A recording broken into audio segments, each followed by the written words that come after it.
marché? Ça fait 20 ans. 20 ans. Et dites-moi comment ça se passe pour vous depuis le confinement? C'est difficile déjà pour monter le moral aux clients. Et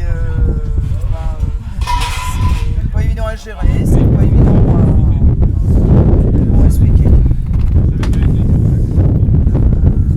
Les gens ont peur, ils savent pas si les marchés vont résister. Nous on se bat pour que ça reste et que ça reste le plus longtemps possible. Ouais, c'est tout ce que je peux dire là-dessus. D'accord. Et vos produits viennent d'où? Alors, tout ce qui est légumes, c'est ma production, à part les fruits quand je travaille avec un collègue d'Azel Rideau. Et les asperges, c'est de ma production aussi. Tout ce qui est légumes, c'est de ma production. Tout vient de la région alors? Tout est de la région, ouais. C'est des produits locaux. D'accord. Voilà. Et je voulais vous demander au niveau des nouvelles mesures que vous avez dû mettre en place là par rapport. Alors, ça se passe très bien. Les clients le comprennent très bien. Moi, ça m'a pas posé de problème. Hein. De toute façon, on n'a pas le choix. Il faut suivre les règlements si on veut que les marchés restent. Aussi bien côté client que commerçant. Voilà, tout ce que je peux dire de ce côté-là. Donc je vois que vous avez mis une petite barrière en place Oui, avec de la parce rubalise. Les stands sont éloignés les uns des autres. Oui, on a une distance de 2 à 3 mètres, voire jusqu'à 5 mètres. On doit avoir entre collègues. C'est-à-dire on doit avoir de 2 à 5 mètres. Là, la mairie de Tours nous autorise 2 mètres, ce qui est très bien. Autrement, c'est nous les commerçants à nous équiper pour pouvoir faire les barrières sanitaires. D'accord. Eh ben, je vous remercie en tout cas de nous apporter encore des bons fruits, des bons légumes. Je vous remercie, je vous souhaite un bon dimanche. Monsieur, merci, vous aussi. Bonjour monsieur. Qui êtes-vous sur le marché? Je suis le gardien du marché. D'accord, alors c'est vous qui vous occupez de faire en sorte que tout se passe bien? Je mets le courant, je mets les perches, et je règle des petits problèmes qu'il y a éventuellement. Hein. Ouais. Alors qu'est-ce qui a changé pour vous depuis le début du confinement? Pas grand chose, on s'adapte. Hein. Ouais.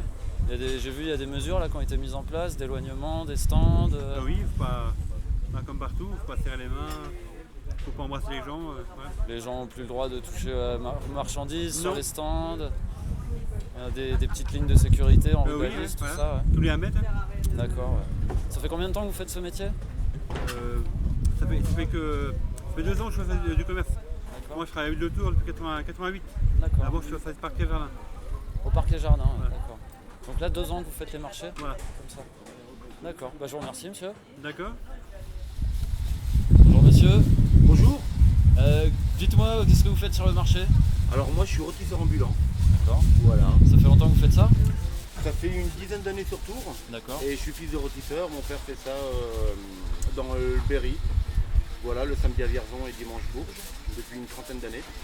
Et voilà, on fait valoir nos produits depuis une dizaine d'années sur Tours. Dites-moi comment ça se passe pour vous depuis le début du confinement là?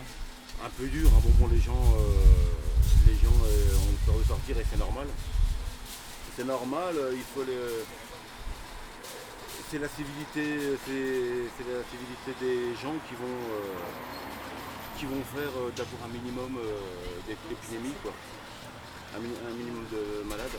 Et du coup là vous avez des nouvelles mesures? Je vois qu'il y a un film plastique là devant votre. Voilà, on protège un petit peu, on se protège un petit peu et on protège un peu nos clients. Ouais.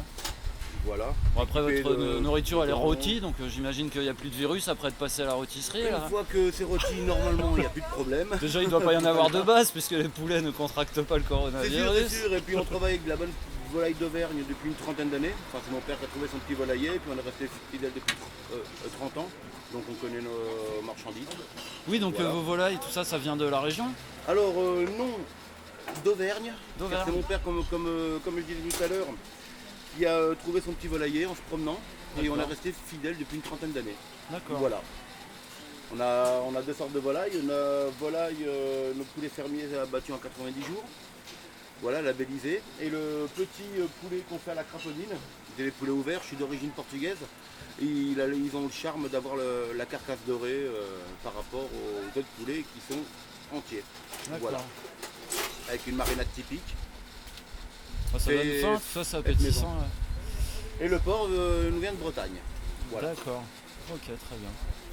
Ça va sur l'ambiance sur le marché, c'est pas dégradé depuis le début des ambiance assez mesures là pesante, une ambiance assez pesante, mais Ouais, quand même, ouais. oui, on le voit. Hein. Mais déjà en partant, j'habite à 30 km de Tours, dans un petit village, et je le vois par rapport sur les nationales, c'est désert déjà, bon, c'est la différence.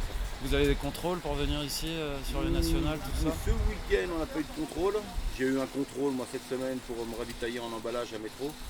Où là, bon, c'était les premiers jours de confinement, et là ils m'ont demandé nos petits papiers. Quoi, Ça va, vous n'avez pas eu de soucis, tout ça? On n'a pas eu de soucis, non, non. Ouais. Si on respecte tout à la lettre, hein, normalement, Ouais, c'est ça. on devrait s'en sortir.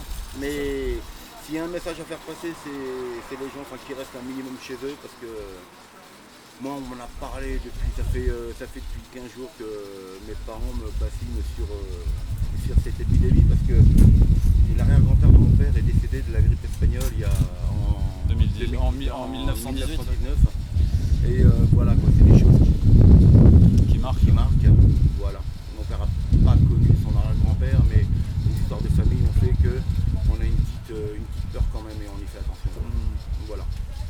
Et ce que je souhaite pour la France, c'est qu'on n'ait pas de cas catastrophiques comme en Italie. Parce qu'en Italie, en 3 jours, on a eu plus de 600 morts, et voilà quoi. Si on peut éviter ça, voilà. Éviter les mouvements de panique aussi, peut-être. Voilà, mouvement de panique aussi. Et puis les Italiens sont peut-être des bons vivants aussi. Donc ça se confiner peut-être à 10-20 au lieu de 3-4. Et puis on sait pas, mais il faut faire attention, quoi. C'est une chose à pas prendre à la légère. Ouais, c'est sûr. Voilà. Bah, je vous remercie monsieur, puis je vous remercie Un aussi très bon de nous dimanche. apporter des bons produits. Merci.